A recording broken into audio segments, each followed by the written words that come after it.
Hello, Serge here from the Backyard Driving Range. We have a question here and it came in from Tommy Shields. And Tommy says, I have a set of hybrids and the two of them are a number 3 and number 4 and I cannot hit them very well. Is there anything special about them as to be different in the ball placement? Thanking you in advance. P.S. I watch all of your tips. The 3/4 swing has changed my game. I still have a high handicap of 32 that I do play to at 77 years old. I keep on trying those 1 or 2 holes, but they kill 1 or 2 holes really hurt me. Again, Tommy. Okay, Tommy. So let's look at it. You got hybrids, and from a reputable company, well-known company for senior golfers, and that specializes with senior golfers, and you're having trouble hitting them, and you say it's a 3 and a 4. All right. What you have to look at here is 2 things. There are, even though sometimes they call them hybrids, what is the length of them? In other words, are they built? Hybrids are built to be shorter, and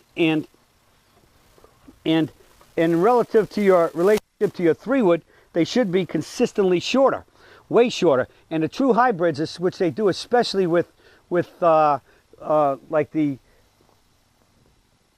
ones that get over 20 degrees, and are truly, they're building them for failure to replace long irons. They are considerably shorter, in some cases 3 or 4 more inches. Now here's my normal 3-wood, here's my 5-wood, and it's at least 2 inches shorter. All right, and in some cases the true hybrids will be even shorter than that. And so I'm thinking that right off the bat, if you're having trouble with this 3 and 4 iron hybrid, are they built to be more like 3 and 4 woods, or 3 or 4 iron hybrids, which will have them even shorter than if they were woods? So I think one of the things you need to do here is A, find somebody who's got hybrids, any other set, and even the same kind you're using, and put theirs up against them, and you'll see if there's a significant difference in the length, yours being longer, then you have more fairway woods with those, not hybrids, which are again made to replace irons. And so the issue is, why would you be having a problem in hitting them? Well, possibly because, number one, if they're built as woods, they're too long, and at your age, heck, anything once you start getting over say mid-50s and definitely 60s, we start to lose upper body strength. That's a known fact. That's a physiological fact. They say on average a man can lose as much as 6 pounds of muscle as we grow older, and about every decade as we get over, as they actually say, over 40 years old. And so if you're losing muscle mass, you're definitely losing strength. And unfortunately, if we're maintaining the same weight and we've lost muscle, and we're replacing that with fat, so that's another bad issue about being able to swing the club the same speed you used to, because you're losing muscle, especially if you're losing it in your upper body. So that's number one. And so consequently, even if one was working out and staying pretty strong and everything else, as we grow older, the muscles stop moving slower. And so, hey, if your muscles are moving slower, your upper body and your arms and your hands and everything else, you're losing club head speed, you're losing distance. And so that's a fact we have to start accepting.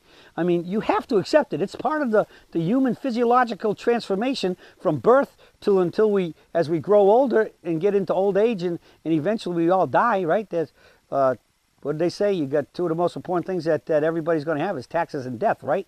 And in between that is slowing down. Just think about today. What can you do today at the same duration and the same speed that you did 5 years ago, 10 years ago, and certainly 20, 30, or 40 years ago, being in your 70s?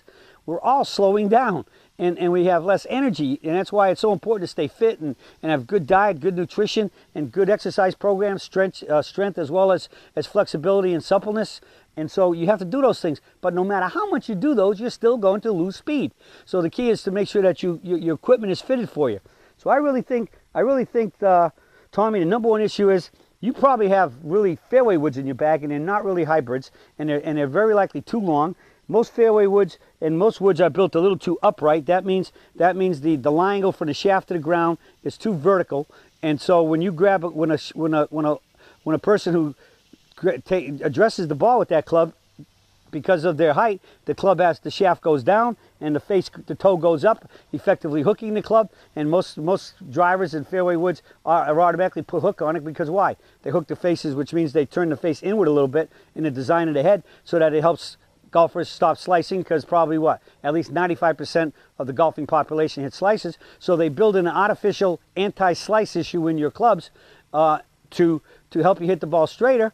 And so that is actually effectively de-lofting the club when the toe goes up in the air. So that's going to make it more difficult. And then consequently, if the ball doesn't get reasonable loft, it's going to go low and very likely left until you try to hold on and block it. So that presents a bunch of issues there. And so between the golf club very likely being too long, too upright, which causes you to have it toed in, and the fact that as we age, natural aging is going to start slowing us down. You have to try changing your mindset from hitting the ball farther into hitting the ball straighter. Accuracy, control of your golf ball, fairways and greens is the way to go.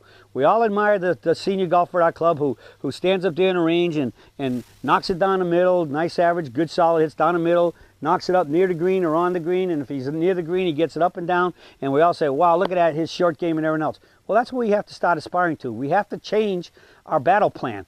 As we're losing strength, we're losing power and distance. We have to change from power to what? Accuracy, a ball control. I'm keeping my ball in play. Sometimes I actually say, bop it down the middle, bop it on the green, 1 or 2 putt, get out of dodge, you miss the green, get it up and down. So we have to go from power players to short game wizards. All right? We have to change our mentality. You cannot be at 78 years old the person you were, the man or woman you were 10, 20, and certainly 30 years ago. It just can't happen. So we have to adjust things. Just like you've adjusted things in your daily life, you have to adjust in your ball game, in your golf game. And so, again, with the woods, I'd go to a fitter, get them checked out for the length. The yards are, they're too long and too upright. And as we shorten the clubs, that helps the uprightness a little bit. And a good PPGS certified fitter will do that. And if there isn't a certified fitter near you, find out who all the good players in your area go to, and that's very likely the best guy to go to. And when you go to him, tell him about PPGS certified fitting program and see if he wants to get online with us, because we have our, so to speak, our code of ethics, or at least our tenets of how we fit golf clubs. And one of them is we like clubs fit properly for folks at the right length and the right lies. And when you get that done, you'll see a big improvement. All right, Tommy, so I hope this answers some of your questions. Many of you seniors don't want to hear that you're slowing down, but that is a fact of life, and you have to live with it. So that's where you have to think about less power, hit the ball straight, and become a short game wizard to shoot those lower scores. That's it for the search for today, and I'll be talking to you all again soon.